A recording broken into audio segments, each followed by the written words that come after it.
Welcome to another episode of Growth Hacker TV. I'm Bronson Taylor, and today I have Tucker Max with us. Tucker, thanks for coming on the program. Definitely. Thanks for having me, man. Yeah, absolutely. Now, Tucker, a lot of people know one side of you. You're a best-selling author. You've had a movie based on one of your books. But what I want to do is I want to dive into kind of the other side of your career that I don't think as many people know about, but it's been going pretty strong since around 2006, which is kind of the entrepreneurial side. So let's jump in there. I think your entrepreneurship kind of began with Rudius Media, and this is a quote from you. You say it was a mess because of your mistakes. Yeah. So we're going to start this interview by talking about your mistakes, but then the rest of the interview is about all the stuff you did right. So you made a number of mistakes around Rudius Media, and I wanted to touch on these because so many entrepreneurs make these mistakes. When I was reading them, I was like, that kind of sounds like me, and that kind of sounds like everyone else I know when they first get going in this thing. So let's just jump in. The first big mistake was you said you didn't understand the space you were competing in. Unpack that for us a little bit. What do you mean there? So what I had basically was a blog network. It was very similar to, remember like Weblogs Inc. that was bought by AOL or what? Yeah, Jason Calacanis. Exactly. It was a similar idea, except the problem was I was trying to mix two different business sort of models.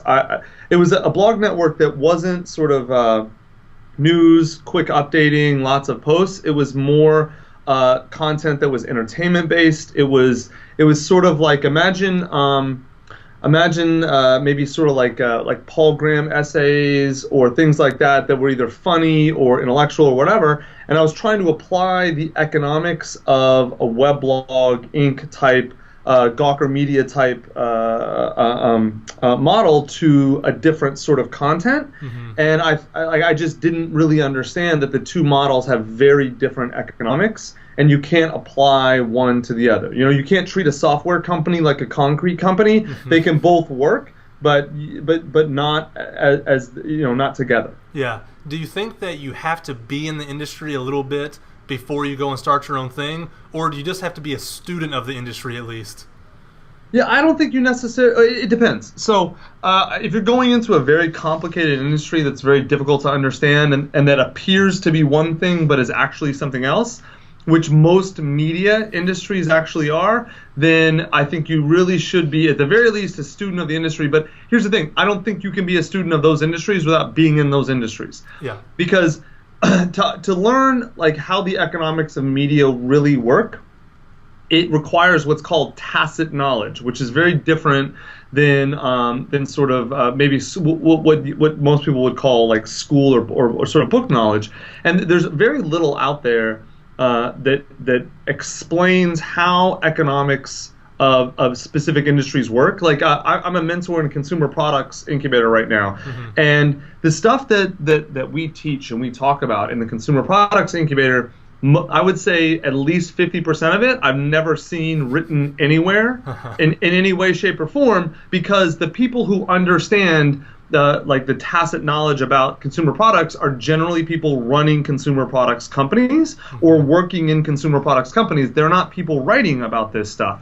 And most industries, I think there's a disconnect between the amount of information available externally and what you have to know to operate internally. And very few of those industries, I think, you can be a student of from the outside and learn enough to operate in them. Yeah. You know, you have to operate in them for a while to learn those things that can only be learned with the sort of tacit knowledge that comes from experience. You know what I'm saying? No, I couldn't agree more with that. I mean, it really seems like we're saying, here's a mistake, don't make it, but you kind of have to if you want to get ahead.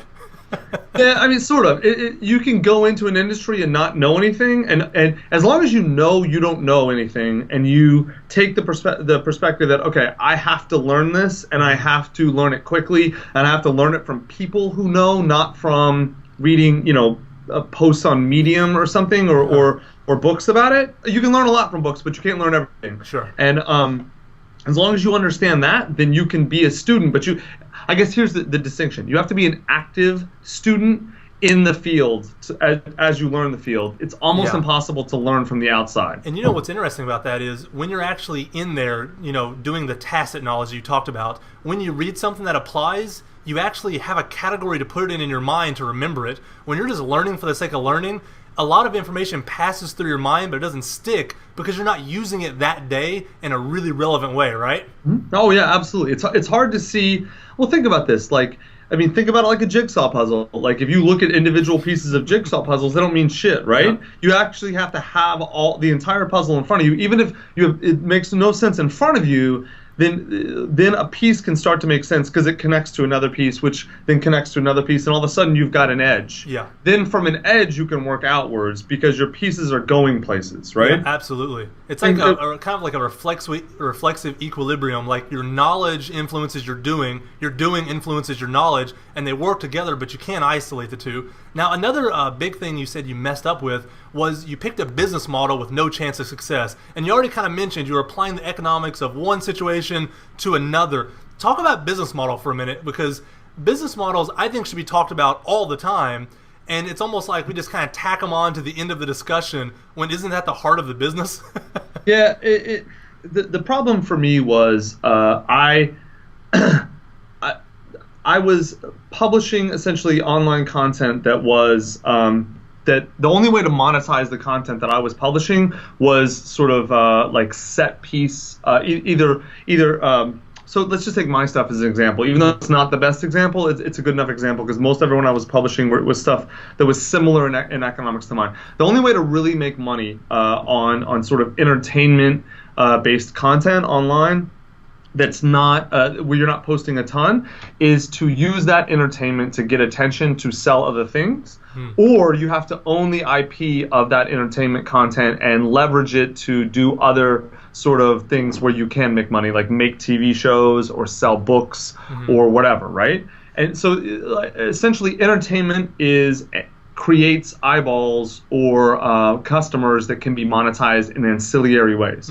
Whereas like Weblogs Inc. or Gawker Media or TechCrunch model is, let's post a ton of sort of informational stuff, and then we make money. We monetize the attention through ads, right? The two, an ad-based versus a sort of an intellectual property-based monetization business models are very different, and I was applying one to the other, and that was sort of the problem. And I didn't really understand that you can't just mix and match business models. Like, you can maybe figure out a new business model or a new way to apply a different business model to a different field. I wasn't doing that. I was just trying to. I didn't want to have to sell ads, and I wanted to deal with entertainment stuff, but I didn't really want to have to sell products or do t-shirt company or whatever. It didn't make sense. Like the guys who did it right were like College Humor is a good example. College Humor essentially the site College Humor as a site existed to sell t-shirts, busted tees essentially, right? Or you can go look at Total Frat Move. Like, they exist as a company to sell rowdy gentleman stuff, right? And so you can do that, or you can sell ads, one or the other, and maybe you can do a little bit of both. But I wasn't really doing either one. Yeah. I was trying to take the parts I wanted and leave the parts I didn't want out, and it just doesn't work like that. Yeah, and you make an interesting point there, which is, and you said this earlier, what you see on the outside and what they know on the inside are different. And it's like when you look at those things and you realize that, oh, busted tees is how they're making money. But if all you see is kind of the content side and you think, oh, we're going to have a startup around this content, but you don't have that other piece, then you're taking half of their strategy and ignoring the half that's actually paying their bills. And that happens a lot. What's really going on inside of businesses that make them money is not what they're talking about half the time. Yeah, it's usually not what they're talking about at all, because it's usually not the interesting thing. Yeah. No, that's a great point. I think startups can learn a lot from that. We do not keep our eye on the ball, with the ball being the money. Now, another thing you said is you spent too much time kind of fantasizing about the big picture instead of just dealing with the day-to-day business details. Is that kind of what you were saying? You didn't want to do the entertainment, upsell kind of play, and you just wanted to ignore that and just make content? So I kind of have, it's like a half-formed quasi-idea in my head.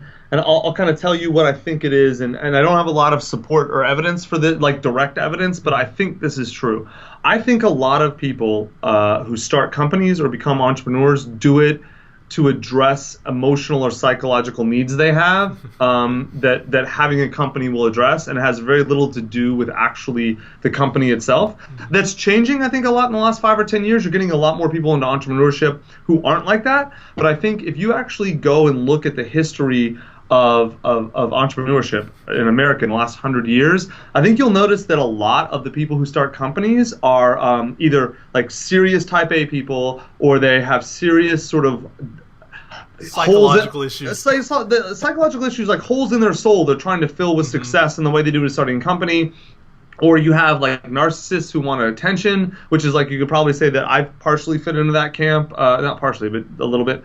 At least a little bit, definitely. But whatever. I think if you actually look at a lot of entrepreneurs, that's true for, like, and so I think that was what I was doing. Was part of the reason I wanted to build this company was I wanted to like say I built this company that did these things. It was very much like a status signaling thing, and very much like an ego thing, and it had very little to do with the actual granular nitty-gritty details. Well, first off, I wasn't really solving a super important problem that a lot of people wanted solved, one, and two, I wasn't doing it in a way that actually made a company. I was doing it in the way that made me feel better, which are just not, very often are not the same things. Yeah, and when you talk about kind of the brokenness of entrepreneurs, like you mentioned, in the past, it seems like as I look at your career and as I studied you a little bit, it seems like you became a better businessman the more mature you got just as an individual, period.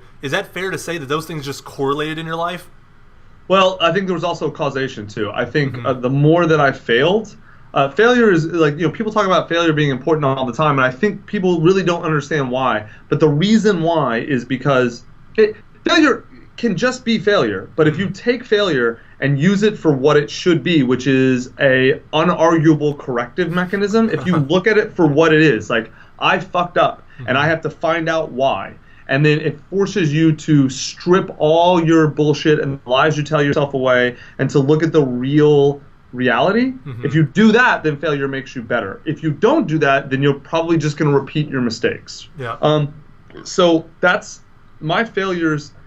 All of them were painful, and all of them sucked, and all of them were really unfun, and I would never want to relive any of them again. But I think I've been lucky enough or smart enough, or at least mature enough to not push my failures on other people or blame other people, but to ask myself, what did I do to cause this failure? What part of me is not working correctly? And how do I fix that? And I think part of it is just growing up and maturing, but the other part is really, the reason I'm maturing is because I'm facing my failures and I'm letting my failures instruct me about what's not working with the way I think about the world. Yeah, no, it makes total sense. Now, your next company after that was Tropion Publishing, and it had a couple million in revenues by 2012, or actually in 2012. So in a nutshell, because I think this is interesting, what was the innovation in publishing that you kind of brought to the market with Tropion? Because you got some incredible margins that publishers usually don't get, or I should say authors usually don't get.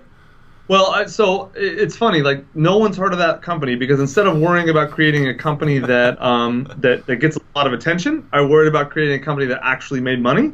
And so it was very unsexy, what I did. I basically just figured out how I could use mainstream publishing's trucks and distribution network to run my own publishing company. And I did. And so what I did was I just cut a middleman out, and I captured a ton of revenue that generally goes to the middleman by doing the work myself faster, cheaper, more efficiently.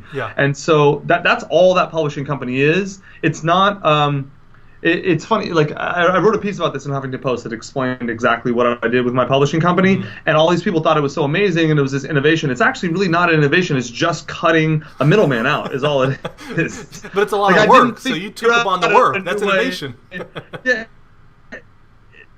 It is. It is a lot of work. I didn't figure out a new way to get books to people. I didn't reinvent publishing. I just cut a middleman out, which can be very profitable. In fact, I mean, that's what a lot of very profitable companies do, is they cut middlemen out.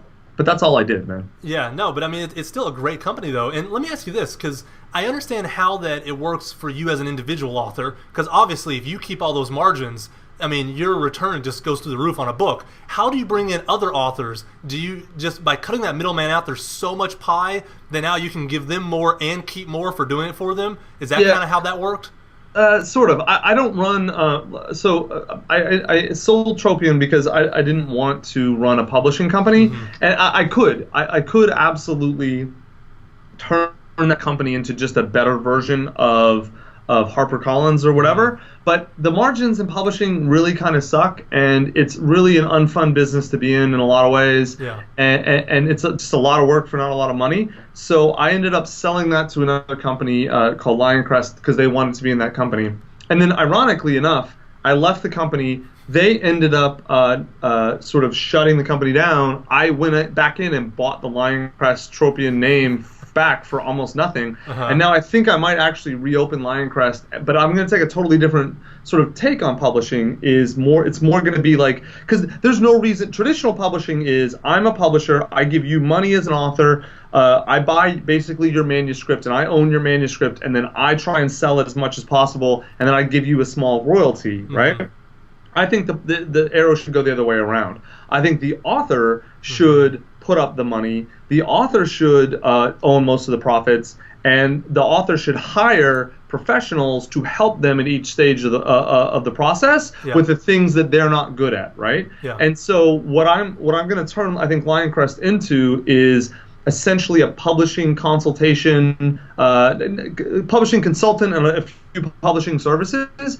And so we'll help people who want to write books and create books who can ROI them. We'll walk them through the process, and then we'll do services for them that they don't want to do themselves. We'll essentially be book as a service, as opposed to selling the rights to your book, Yeah, no, it makes a lot of sense. Because I think you even listed this out on one of the articles where you talked about it. You said, here's what a publisher does. It's like 5, 6, or 7 things. That's it. It's not 100 things they're doing for you. It's 5-ish things.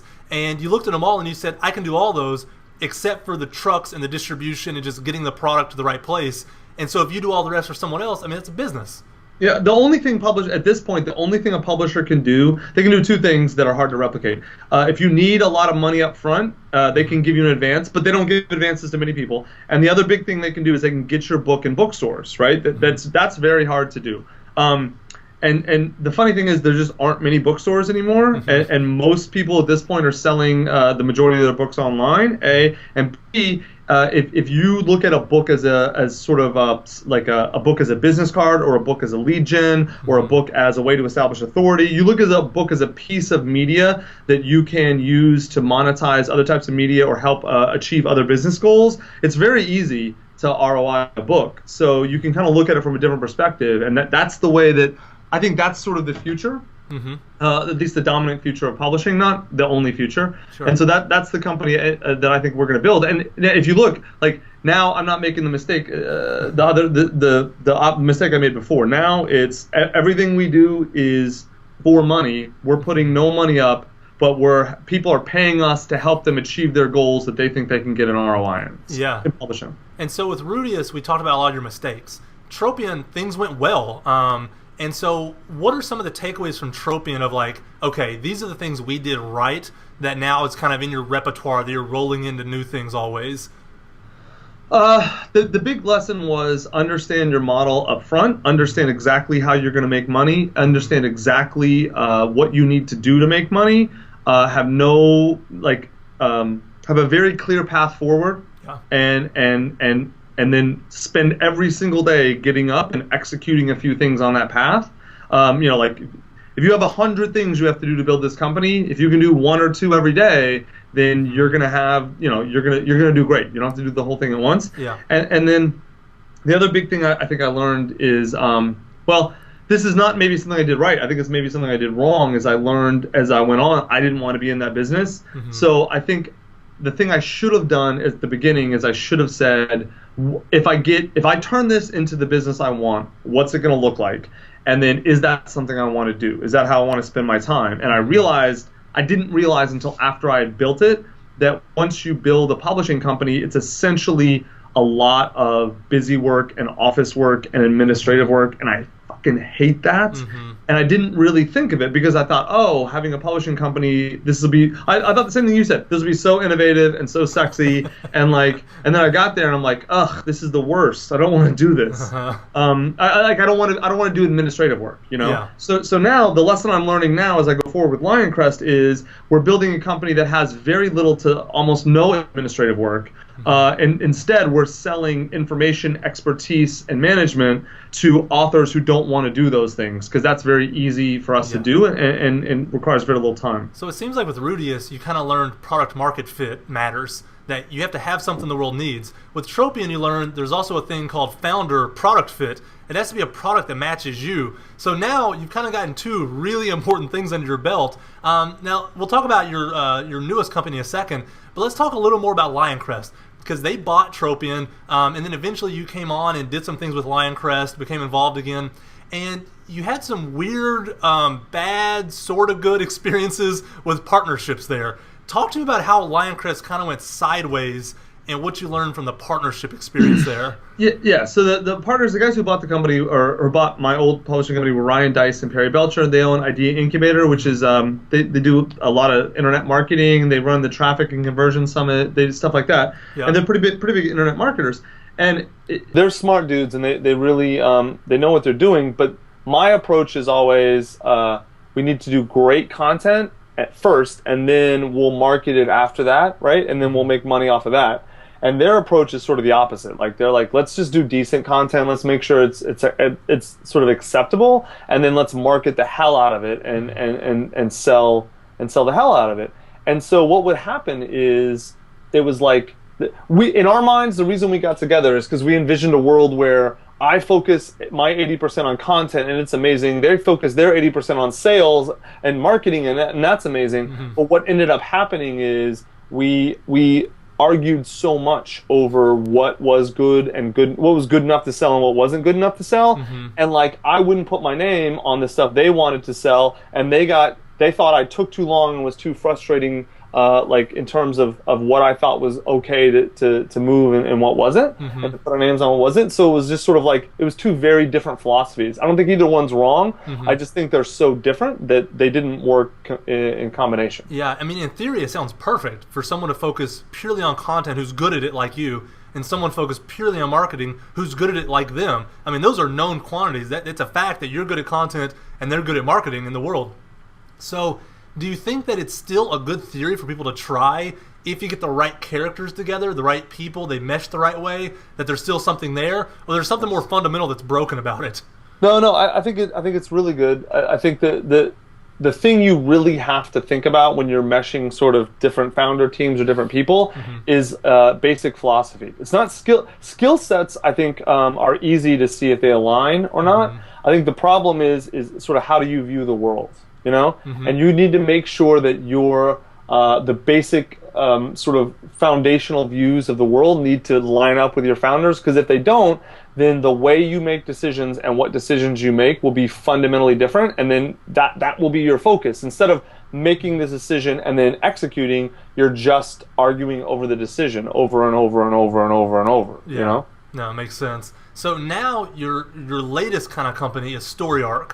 It's a company you founded with Ryan Holiday and Niels Parker. I went to the website, and it doesn't really tell you a lot about what you guys do behind the scenes. It's very like, we do some magic, you need us, come to us, we'll help you out. Are you disclosing what's going on behind the scenes yet, or is it just for the clients to know? No, it's sort of weird. The way we started, the reality is we started off, because Ryan has a book marketing company, I have a book publishing company, and Niels has sort of an editing company, and or Ryan has a marketing company. And so we thought it would be really cool to combine them into one sort of entity. And what we realized was we had a very similar issue that with Ryan Perry is just the way philosophies are the same, but the way we like to deal with clients and stuff just didn't make sense combined. And it wasn't like an acrimonious thing. We're just like, this isn't working. It worked better when we were all just working together as independent entities.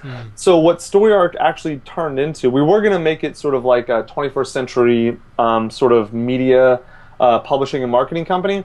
But what we ended up seeing actually is that we didn't really like client work, so it didn't make sense to do that. But Yeah. what we were really good at and what there was a big demand for was investing and advising help. So we actually, between me and Ryan and Niels, advise something like, formal advisors for something like 20 companies or something. And so what we've done is we kind of pooled money, the three of us, and we'll put 5, 10, 15, 20, 25 grand in a seed round, and then we'll get anywhere from a 25 to a 50% discount on our money to come on board as advisors, or we'll just get advisor shares, quarter point, half point, full point, whatever. And then that actually works out really well because between the three of us, we bring an incredible skill set, and so a company can effectively get 3 advisors for one price, and then I get to pool I get to effectively advise 20 companies with really only having to spend time with about 7 of them, and then the others, Ryan just asked me, hey, this company needs this. I'm like, yeah, no problem, and then I'm done, right? Yeah. So it's like an investing advising company that we do, but we all each have our own independent companies. Yeah. Are you mainly investing in companies that are media companies, publishing companies, maybe a new take on those things, or is it kind of all over the place? No, I actually don't invest in any of those companies. You don't like those industries? No, they're really shitty industries, and the margins aren't very good. And I don't think there are any companies. There aren't very many companies out there that are doing things that I think are right. I think that field hasn't been broken open yet in certain ways. Yeah. The companies I like, if you can look at my AngelList profile, the companies I like to invest in and that StoryArc usually invests in are companies that either create new platforms or, generally speaking, create platforms that eliminate middlemen. So like a great example of one of the companies we invested in is Partender. Partender is essentially an inventory management system for liquor. And it sounds super boring. Like it's just like an iPhone app, and it sounds really boring. But if you actually know that industry, which I know the liquor industry and the restaurant industry, as soon as I saw this, I'm like, oh my god, this is incredible. This is unbelievable. It's like the cheap, easy way to think about it is sort of like Uber for restaurants. That's not really accurate at all, but that's easy enough to understand. It's your platform. You're creating a platform where you can connect people who need information with people who want information, and then cutting out middlemen that are very expensive. And so that company I think is going to do fantastic. Yeah. A theme in this interview and a theme from the last interview, we had the senior vice president of GoDaddy on the last episode, and he talked about unsexy businesses and how much he likes them. He wants the things behind the scenes that are kind of making the world go round, even if you've never heard of them. And it sounds like, Tropium was finally working, but nobody's ever heard of it. Rudius, I heard about it. It wasn't working. Same thing. Partender, I've never heard of it, but you seem to think it's going to work. Like, there's something here where the brand and the public perception is just not what matters at the end of the day. And I've had this weird phenomenon where I learned that a company is doing $20 million a year, and then I go to their Twitter profile and they got like 7 followers, right. And I'm like, that's like, used to I couldn't get my head around that. Like a couple years ago, I couldn't understand that. Now I actually expect it half the time. Yeah. Well, because here's the thing, man. Here's what people don't understand. Media and sort of external facing media is only about what people care about. And most people don't care about anything beyond their own, like what's right in front of their face in their own lives, right? So who gives a shit about restaurant liquor inventory? The only people who care are restaurants, but like restaurants, people who work in restaurants, and the liquor industry and the distributors. That's it. No one else gives a fuck about it, right? I only care if I'm, Joe Blow, person X. I only give a shit that when I go into a bar, they have Deep Eddy that I want to drink, and that's all I give a fuck about, right? And so, like, it might be an interesting magazine article, but most companies don't need to have a big public face. They only need to be known by the people that they matter to. And I think a lot of the early tech companies were sort of public facing and sexy, like Yahoo and Google and Facebook, and so it got to be like this idea that you have to have a social media profile, and that's fucking stupid. Most companies don't need that because no one gives a shit. Yeah, absolutely. And it seems like there's another kind of similar problem, which is, to be in a business where there's mass appeal and you have the Twitter following and you have the Facebook following, it means you're going after everyone. And if you're going after everyone, then no small segment falls in love with you enough to pay you millions year after year after year. And so it's almost like, to have the mass appeal, you're making a cardinal business sin, which is by going after everyone and not someone, right? Oh, absolutely. There's so many of the companies that we advise they're like, oh yeah, like you guys know social media. Help us with our Twitter account, Facebook account. I'm like, you shouldn't have one. Like, what do you mean? And I'm like, do you have something to say that someone's going to care about? Well, where do we announce, our third quarter results? I'm like, no one gives a shit except me and your other investors. No one gives a fuck about this. Yeah. This doesn't matter. People only care about their own lives. So if you don't have a way to interact with them that provides value to them in their own life, then stop bothering them. Yeah, no, that's awesome advice. Well, this has been an awesome interview, Tucker. We got to get into a lot of, the good times, the bad times, a lot of things in your career. I like to end on this last question. You can take it anywhere you want because it's so vague and broad. But what's the best advice you have for any startup that's trying to grow? Trying to grow? Yeah, trying to grow, trying to get users, trying to make money, trying to win. Just however you interpret that. Well, it actually ties into what we just talked about a second ago. If you're trying to grow, you need to. I can almost guarantee you that there's probably only one. There might be two, and rarely are there three factors involved. Figure out what the one or two factors are that truly matter. What levers actually matter, and focus everything on those. Ignore all the other bullshit because chances are it doesn't fucking matter at all. And focus only on the levers that move your company. And chances are, and become experts at those. Chances are you'll hit scale that way. Yeah, that's awesome. I had this idea for a to-do list, but you're only allowed to put 3 things on it. And the font is like huge. Yes. And so you open up your computer and you can only type 3 things on it and it takes up the whole screen. And every day that's your homepage. And you open it and you say, am I doing one of those 3? If I am, that's good. If I'm not, I'm an idiot. And that's it. Exactly. That's very business. much. Well, Tucker, thanks so much again for coming on Growth Hacker TV. Of course, man. It's my pleasure.